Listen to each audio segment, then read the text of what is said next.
get rid of all of them. And here's the weirdest part of all. These mites don't have an anus. They just eat and eat, but never poop. They've made our vast landscape of skin their own entity. Just think of them as a natural, healthy part of your skin ecosystem. Now that you know that, you'll never have to be lonely again. 네, 계지복용환증 여드름을 보는데요. 좌하복부의 응결이 촉지되고 소복급결, 압박감은 환자가 자각하지를 못하고 타각적으로 약간 압력을 주고 이렇게 쓸어보면 우들두들한 게 자갈밭이 만져진다. 복벽 긴장, 맥침긴 역상감 또는 이에 따른 두통, 견비통, 현운, 이명, 객증으로는 종냉이 있고 생리불순, 복직근, 구련.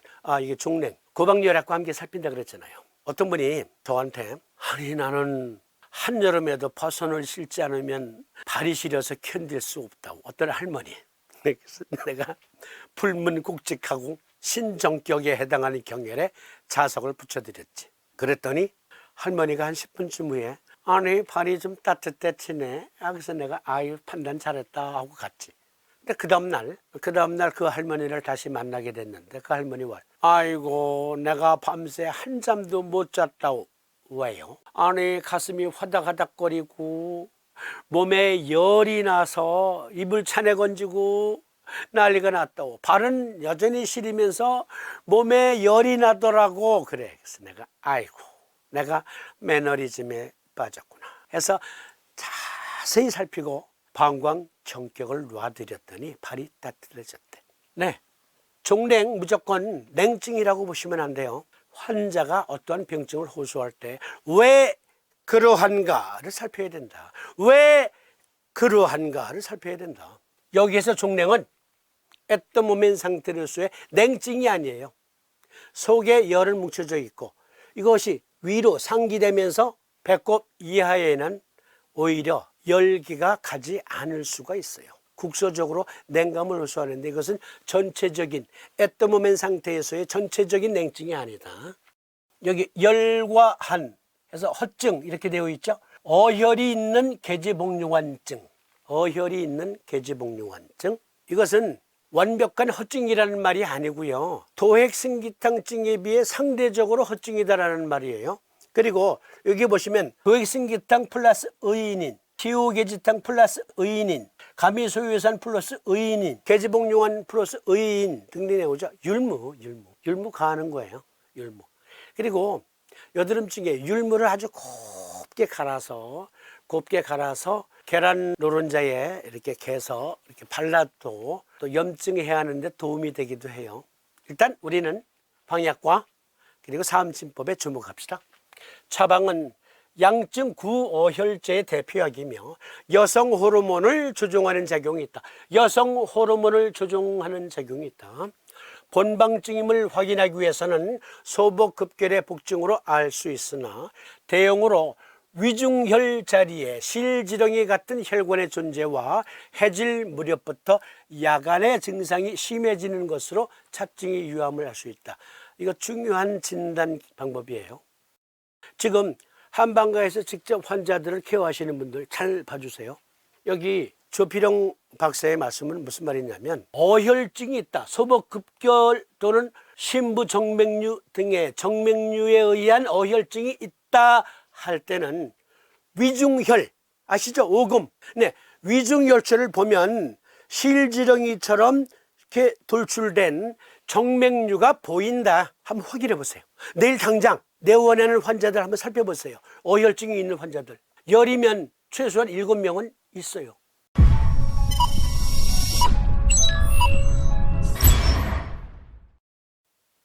그럴 때 그 환자 애떠모멘 상태로서의 체질을 보고 계지복용환증인가 조위승기탕증인가 도핵승기탕증인가 판단하시면 돼요.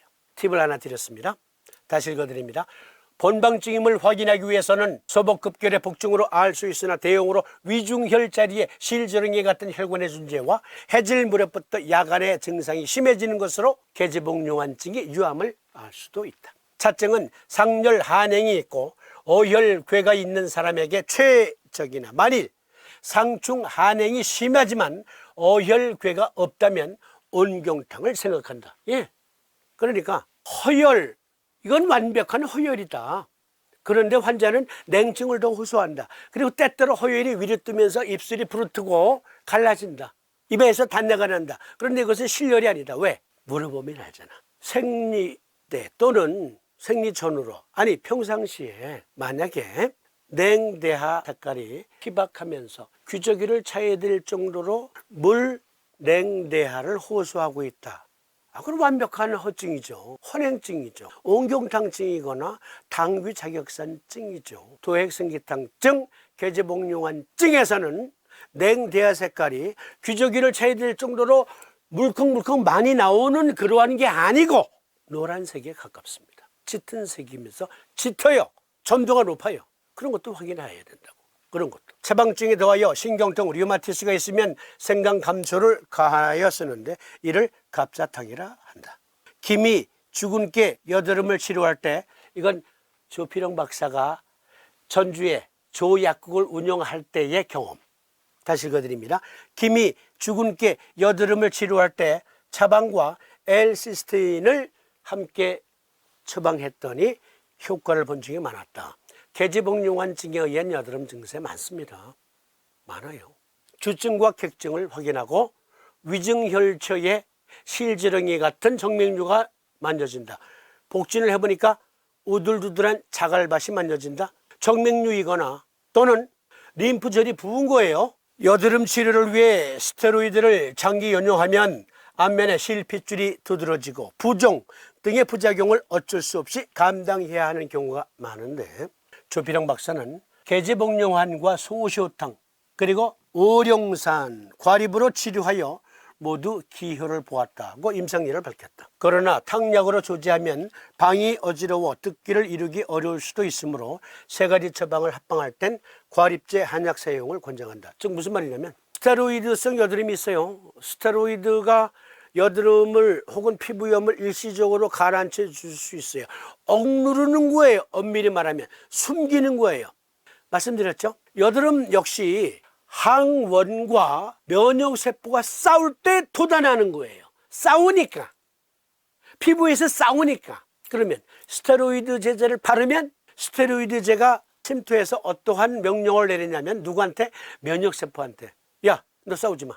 스테로이드는 그런 작용을 한단 말이에요. 싸우지 마. 왜 지금 항원이 저기 있는데? 아이, 싸우지 말라면 싸우지 마라. 면역 억제 작용이 있어요. 안 싸우니까 일시적으로 들어가지.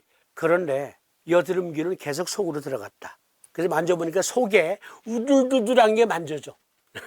그런데 그렇게 장기 연용한 스테로이드 때문에 얼굴에 십필줄이 막 드러나고 몸이 붓고 하는 것, 계제복용환을 주제로 합방을 해서 많은 기효를 보았다. 그렇습니다. 스테로이드 부작용 해독제로도 계제복용환 쓸 수 있다.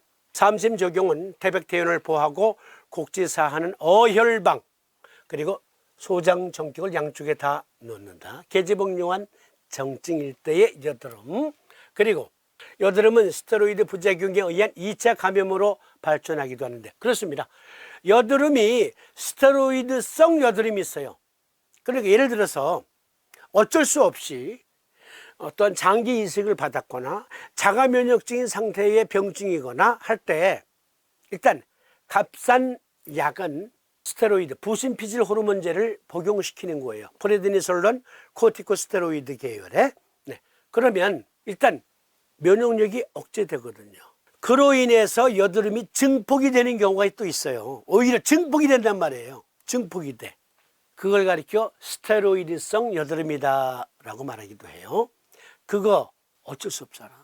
그거 어쩔 수 없잖아. 자가 면역증 때문에 지금 여드름이 생긴 거야. 스테로이드를 어쩔 수 없이 써야 되는 병증이기 때문에 썼는데 부작용으로 여드름이 생겼다. 계제복용환, 시우계제탕, 혹은 소시호탕, 혹은 오룡산, 약국의 약사와 상의해서 과립으로 각각 따로 포장해달라고 하세요.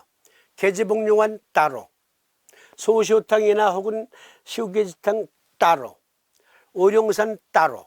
그래서 먹을 때 각각 한 봉지씩 예, 입에 털어놓고 물로 녹여서 드시면 돼요. 탕약을 다 합방한다 그러면 네 맛도 내 맛도 아니에요. 약을 끓이는 과정에서 상호 화학작용이 일어나서 서로 상대방의 약성을 방해할 수도 있고 감쇄시킬 수 있고 뭐 그렇거든요. 과립 쓰세요.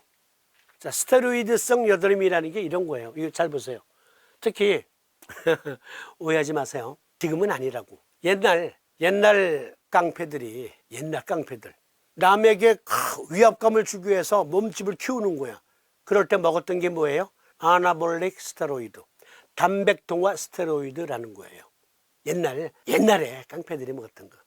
그런데 우리나라뿐만이 아니라 세계적으로 바디빌딩 하는 분들이 때때로 이 단백동화 호르몬 제제의 유혹에 빠지기도 합니다. 그래서 생기는 게 스테로이드성 여드름이에요. 이렇게 돼요. 이렇게 보세요. 이 사람이에요. 여기 우들두들하죠. 나중에 이렇게 여드름이 생겨요. 이 여드름이에요. 여드름. 치료했어요. 흉터가 그대로 남습니다. 이 사람의 여드름 치료하고 나니까, 서의학적으로 치료하고 나니까 이렇게 흉터가 생겼다. 스테로이드, 코티코스테로이드를 썼더니, 프레드니솔론이 대표적인 약인데 썼더니 이렇게 여드름이 생겼다. 몸 등짝에. 잘 기억해 두세요. 어쩔 수 없이 자가면역증 때문에 스테로이드를 처방받아 복용하는데 여드름이 생겼다.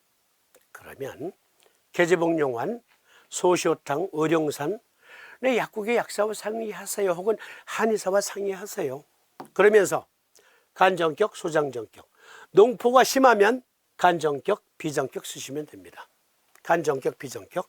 네, 잘 기억해 주세요. 단백동화 호르몬 어쩔 수 없이 썼던 분들, 체육인들 중에 몸에 저기 여드름이 생기면서 그것이 없어지니까 엄청난 흉터가, 보기 싫은 흉터가 막 여기저기 생겼어. 그리고 때때로 그 부작용으로 계속 여드름이 솟아나와. 약국에 약사 또는 한의사와 상의하셔서 과립 한방 처방 받으시면서 사암찜 스스로 적용해 보세요. 그러면 이번에는 당귀 자격산증 여드름을 살펴보겠습니다.